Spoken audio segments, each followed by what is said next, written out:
Olá galera, esse é o canal de Boas com o Ita, eu me chamo Isaías Costa e nesse vídeo eu vou resolver uma questão pancada, gente, de geometria plana, em que normalmente esse tipo de questão as pessoas resolvem por construções auxiliares, mas eu sempre digo aqui no canal que eu, sempre que possível, resolver as questões sem construção auxiliar, eu acho bacana, eu acho um bom caminho, porque elas são muito difíceis de enxergar muitas vezes, né? Essa questão não é diferente, ela tem construções auxiliares, é um caminho, mas não é todo mundo que consegue enxergar. E aí eu vou me propor a resolver por um caminho sem construção auxiliar e que eu acho simplesmente incrível, gente. Dá umas contas grandes, mas é um caminho sensacional, que é utilizando o teorema de Ptolomeu. E aí você que caiu nesse vídeo está bem por dentro desse teorema. Ele é um teorema muito importante dentro de quadriláteros. Tenho certeza que vocês vão curtir bastante a resolução dela. Antes de começar, para valer, eu peço a gentileza de dar um like no vídeo, de seguirem esse canal, compartilharem com os amigos. Isso ajuda muito, gente, o algoritmo do YouTube a reconhecer que isso aqui é um conteúdo relevante e assim distribuir o vídeo para mais pessoas. Ela diz o seguinte, ela tem dois triângulos retângulos em que eles têm a mesma hipotenusa em comum, é como se fosse tipo um colado no outro, e aí você tem medida de dois catetos, esse cateto AB que vale 8, o cateto AD que vale 10, a hipotenusa que é o que a gente quer, que vale x, e tem esse ângulozinho aqui de 60 graus. E aí com essas informações ele quer que você diga quanto é que vale essa hipotenusa. Pois é, gente, essa questão aqui ela é pancada, viu? Ela não é nem um pouquinho fácil, por conta da configuração dela, né? Mas aqui, gente, vem algo que é sensacional, que é sobre os quadriláteros inscritíveis, né? Porque aqui a gente tem dois ângulos de 90 graus, o B e o D, nesses ângulos B e D, tem esse ângulo aqui de 60, e a gente sabe que nos quadriláteros a soma dos ângulos internos é 360, então a gente consegue de cara já dizer quanto é que é essa medida do ângulo A, ó. Aqui eu vou estar por fora por conta da figura, não estar dentro não fica legal, ó. Aqui é 120 graus, essa medida do ângulo aqui do A, né? Porque esse aqui tem, como eu falei, né? A soma dos ângulos internos, ela tem que ser 180 graus. Então pronto, é isso, vai ser 120, o outro 60, dois ângulos de 90, perfeito. Aí o que acontece? Isso daqui, gente, é um quadrilátero do tipo inscritível, porque nos quadriláteros inscritíveis, os ângulos que são opostos, eles têm que ter soma 90 graus. Toda vez que você tem ângulos opostos com soma de 90 graus, dá para passar uma circunferência circunscrevendo essa figura. É bem interessante isso, né, gente? Aí eu vou colocar essa OBS sobre o Teorema de Ptolomeu. Gente. No Teorema de Ptolomeu, ele diz o seguinte, ó. Vou relembrar primeiro para poder a gente utilizar nessa questão. A gente vai utilizar daqui a pouquinho o Teorema de Ptolomeu. O que diz o Teorema de Ptolomeu? Quando você pega uma circunferência, né, e você põe nela um quadrilátero inscritível, não precisa necessariamente ser 90 graus. Ele tem que ser a soma dos opostos, ele tem que formar, no caso, 180 graus. Né? Quando eu pego aqui um triângulo inscritível, e aí o que acontece? A gente pega aqui as diagonais, né? Quando a gente pega aqui as diagonais, isso aqui é uma verdade sempre, gente. Ó. Quando a gente pega aqui as diagonais, não importa se passa pelo centro ou não. Aqui eu vou até colocar o centro fora dessas diagonais, para que você entenda direitinho. Aí você tem aqui AB, CD, e aqui eu vou colocar esses ladinhos aqui, eu vou chamar de Azinho, de Bzinho, aqui de Czinho e aqui de Dzinho. E aí essas diagonais eu vou só repetir mesmo pelos vértices, né? Aí o que diz o teorema de Ptolomeu? O produto das diagonais, né, AC multiplicado por BD, ele vai ser igual ao produto dos lados opostos somados. O A multiplicado pelo B somado com o C multiplicado pelo D. É isso que diz o teorema de Ptolomeu, gente. Bacana isso, né, gente? Isso aqui é um teorema extremamente útil, gente. Dá para resolver zilhões de questões se utilizando desse teorema. Mas daqui a pouco a gente vai usar para essa questão. Aí, o que eu vou fazer aqui? A primeira coisa, gente, que eu vou fazer é, pelo Pitágoras, mostrar quanto é que é as expressões para os catetos CD e BC. Ó. Pegando aqui o CD, é bem fácil a gente perceber que ele vai ser raiz de x ao quadrado menos 100. Porque a soma dos quadrados dos catetos é igual ao quadrado da hipotenusa. Então, se a gente for isolar só o CD, a gente vai encontrar isso. Mesma coisa aqui no BC. Ó. Se a gente pega o BC, ele vai ser raiz quadrada de x ao quadrado menos o quadrado do 8, que é 64. Ó. Essa aqui vai ser a medida desse cateto BC. Aí pronto, o que eu vou fazer aqui, gente? Aqui eu vou pôr essa diagonal que está faltando. né, que eu vou pegar pelo próprio formas, né, para ficar bonitinho. Eu vou pôr essa diagonal que está faltando, do D para o B. Quando eu pego essa diagonal do D para o B, a gente vai conseguir resolver muita coisa nela. O que, que eu vou fazer, gente? Essa diagonal, gente, eu vou chamar a princípio de Y, tá? Eu vou chamar de Y. E aí a gente vai utilizar a lei dos cossenos. Ó. Lei dos cossenos para esse triângulo. Ó. Lei dos cossenos para o triângulo ABD. Eu vou usar a lei dos cossenos no triângulo ABD. Depois eu vou substituir pelo valor numérico, para ficar bem bacaninha a resolução. Aí a gente vai pegar o ângulo ali de 120 graus, né? Vai ficar y ao quadrado, ele é igual a 8 ao quadrado, mais 10 ao quadrado, menos 2, vezes 8, vezes 10, vezes o cosseno de 120 graus. Mas a gente sabe bem, gente, que o cosseno de 120 graus, ele é a mesma coisa que o cosseno de 60, só que com um sinal de menos, porque é o segundo quadrante. Segundo quadrante, o cosseno é negativo. Aí que a gente pode cortar um 2 com esse 2, e aí é só continuar essa continha aqui, super tranquila ela. 8 ao quadrado, 64. 10 ao quadrado, 100. Menos com menos fica mais. 8 vezes 10, 80. Aí a gente vai somar esses valores, ó. 164 mais 100 fica 244. E aí esse 244, gente, é a mesma coisa que 4 vezes 61. Aí quando a gente tira aqui a raiz, a gente vai ficar com isso. É só ajeitar em cima aqui que ficou meio feio. Quando a gente tira aqui a raiz, vai ficar 2 raiz de 61. Ó. Y é igual a 2 vezes raiz de 61. Né? Dá um número meio esquisitinho, mas é isso mesmo. Gente. Questões pancadas de geometria sempre aparecem uns números meio feios. Né? Aí pronto, o y vale isso, gente. 2 raiz de 61. Aí feito isso, a gente vai trabalhar agora com o teorema de Ptolomeu. Gente. O teorema de Ptolomeu, ele diz isso, né? O produto dessas diagonais, ele é igual ao produto dos lados opostos somados, né? Vamos lá, o teorema de Ptolomeu. A gente pode utilizar porque se trata de um quadrilátero inscritível, né? Um quadrilátero inscritível é quando você tem a soma dos ângulos opostos somando 180 graus, como é o caso dessa questão. Por isso que a gente pode utilizar sem problemas o teorema de Ptolomeu. Aí a gente vai fazer isso, gente. O produto das diagonais é o x que multiplica o 2 raiz de 61. Então é isso que eu vou fazer. Eu vou colocar o 2 raiz de 61 na frente. 2 raiz de 61 que multiplica x, ele é a mesma coisa que o produto dos lados opostos somados. Ó. Ou seja, vai ser o 10 e o raiz de 64 menos o x ao quadrado. Né, e a gente vai ter o 8 vezes o raiz de x ao quadrado menos 100. Aí pronto, aqui vai virar uma equaçãozinha, gente, irracional, viu? Ó.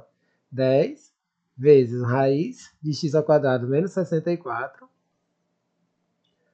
mais, né, o 8, né, vezes a raiz quadrada, essa GT6 aqui ficou meio feio, 8 vezes a raiz quadrada de x ao quadrado menos 100. Só recapitulando, gente, o teorema de Ptolomeu, porque eu sei que muitos de vocês aqui talvez nunca nem tenham visto isso, né? Ao 10 multiplica o raiz de 64 menos, raiz de x ao quadrado menos 64 e o 8 multiplica raiz de x ao quadrado menos 100.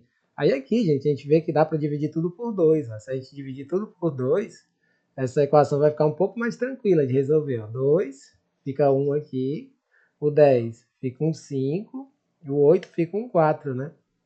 Aí que a gente vê que é uma equação irracional, gente. Para essas equações que são irracionais, a gente precisa levar o quadrado de um lado e do outro, né? Aqui vai dar umas continhas grandes, gente. Aí se preparem que agora que vai entrar as contas grandes dessa questão. A gente estava aqui só como que preparando o terreno para as contas enormes que vão vir da agora para frente, tá?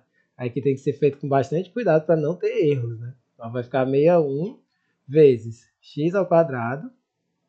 Aí aqui, gente, eu vou fazer esse produto notável propositalmente de um jeito que fique com cara de equação irracional, gente. Eu vou pegar o quadrado do primeiro, mais o quadrado do terceiro, mais 2 vezes o primeiro vezes o segundo, beleza? Eu vou só mudar a ordem, porque isso vai ajudar muito na nossa resolução. O quadrado do primeiro, 25, parêntese, x ao quadrado menos 64. O quadrado do segundo, ele vai ficar 4 ao quadrado, que é 16, e que multiplica x ao quadrado menos 100. E aí, esse aqui é o termo que a gente tem que fazer com mais cuidado, gente. 2 vezes o primeiro vezes o segundo. Ó, quando a gente faz 2 vezes o primeiro vezes o segundo, ó, fica 2 vezes 5 vezes 4 vezes a raiz entre parênteses desses dois termos se multiplicando. Ó. X ao quadrado menos 64 e x ao quadrado menos 100. Aí você vê que continha gigante, né, gente? Assim, quem não é acostumado com essas questões assim, né, chega nessa hora que dá vontade de sair correndo, né, gente? Mas é isso mesmo, gente. A geometria, questões avançadas de geometria são assim mesmo, são pancadas mesmo, assim, de contas enormes, né? Bora lá. Aqui a gente vai fazer o produto distributivo, ó. Fica 25x ao quadrado, menos o 25 vezes 64, a gente fica 1.600. Aí aqui o distributivo no segundo termo vai ficar 16x ao quadrado menos 1.600. Aí ali a gente vai ficar com, ó, 2 vezes 5 fica 10, e 10 vezes 4 fica 40. E aqui eu já vou fazer, gente, o produto distributivo dentro do parêntese, viu? Dentro da raiz, quer dizer. Aqui o produto distributivo fica x à quarta. Eu já vou fazer os dois seguintes. Ó. X à quarta menos 100x ao quadrado, menos 64x ao quadrado, ele vai ficar menos 164x ao quadrado. Aí mais, né? O menos com menos fica mais 6.400. Isso aqui tudinho vai ficar dentro da raiz, gente. Ou seja, aqui a gente ainda está com cara de equação irracional. A gente vai ter que, mais uma vez, organizar para poder fazer o elevado ao quadrado de um lado e do outro. Aí o que eu vou fazer? Eu vou isolar, gente, só o 40. Ó. Eu vou isolar o 40, raiz de x à quarta, menos 164 x ao quadrado, mais 6.400. Eu vou isolar isso aqui, aí todos os outros valores, gente, eu vou passar para o lado oposto. Ou seja, aqui a gente tem que fazer com muito cuidado, gente. Então, essa parte aqui, ele vai ficar o seguinte, ó. Aqui você vai ter o 25, né, somado com o 16 fica 41. Aí ele vai ficar 61 menos 41. 61 menos 41 vai ficar 20x ao quadrado. 20x ao quadrado, passando os termos da direita para a esquerda, beleza? E aí aqui a gente vai ficar com menos 3.200, só que quando ele passa para o outro lado, ele fica mais 3.200.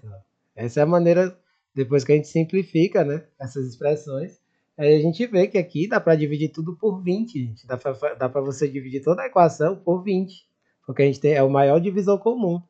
Aí o 40 vira 2, o 20 transforma em 1, e o 3.200 ele vai se transformar em, além de cota 2 com 2, né? Ele vai ficar o 16 ali, vai ficar o 3.200 pelo o 20, a gente cota, ele vai ficar 160 aqui, ó. No último termo ele fica 160. Aí pronto, aqui quando a gente reescreve, eu vou primeiro reescrever para poder a gente elevar tudo ao quadrado, né? 2 raiz de x ao quadrado menos 164 x à quarta menos 164x ao quadrado mais 6.400. Isso aqui vai ser igual a x ao quadrado mais 160. Aí aqui não acabou ainda, aqui a gente vai ter que mais uma vez elevar o quadrado de um lado e do outro. Ó. Você vê que questãozinha exigente essa daqui, né, gente?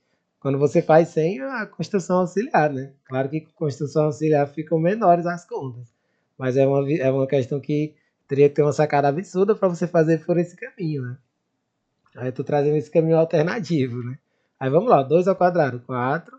Aí esse aqui a gente vai abrir o parênteses, né?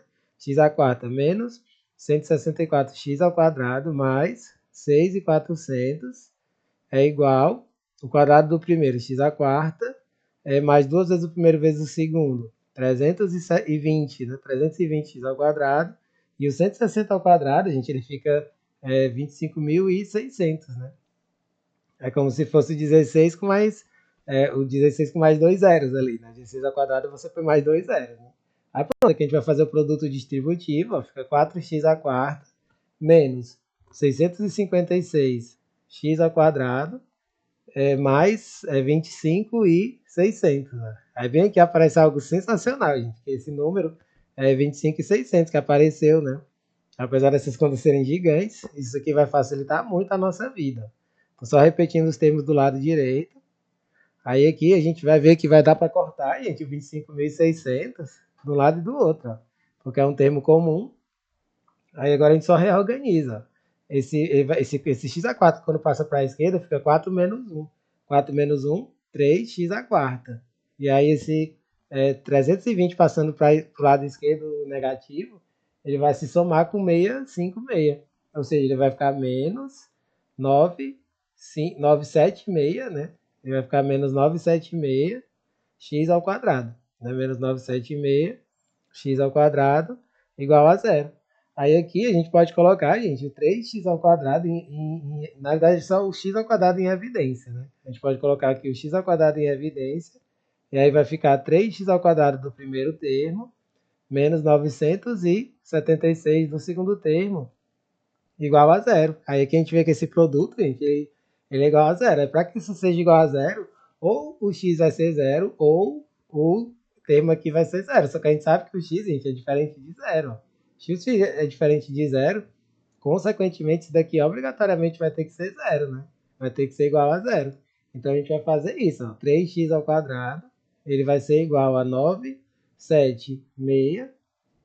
Aí fica x ao quadrado igual a 976 sobre 3. E aí aqui a gente vê que esse 976, quando a gente tira a raiz, né? Quando a gente vai tirar a raiz quadrada dele, a gente pode até fazer uma fatoração e tal. Fica 4 raiz de 61 dividido por raiz de 3, né? Na hora de tirar a raiz. E aqui a gente vai multiplicar e dividir por raiz de 3 para poder racionalizar. E assim a gente chega finalmente na nossa resposta. A gente fica 4, né? E 61 vezes 3 fica 183, né? Raiz de 183 dividido por 3. E aí essa é a nossa resposta. Uma resposta meio feinha, né? Mas essa é a resposta daquela hipotenusa. 4 raiz de 183 dividido por 3, né? E aí, gente, questãozinha pancada essa daqui, né? Espero que vocês tenham entendido direitinho, gente, todo passo a passo dela. Ela é uma questão que, além de tudo, né? Ela ainda nos traz essa questão de trabalhar com equações irracionais, né? Esse caminho aqui nos permite até dar uma boa revisada nessa parte de equações irracionais, que a maior parte dos alunos tem bastante dificuldade com ela, né? Então aqui é uma questãozinha muito completa, que realmente aborda muitas coisas, muitos assuntos, não só em geometria, mas em álgebra também. Beleza, gente? Não deixem de dar um joinha no vídeo e acompanhar os próximos vídeos que forem chegando. Valeu, galera!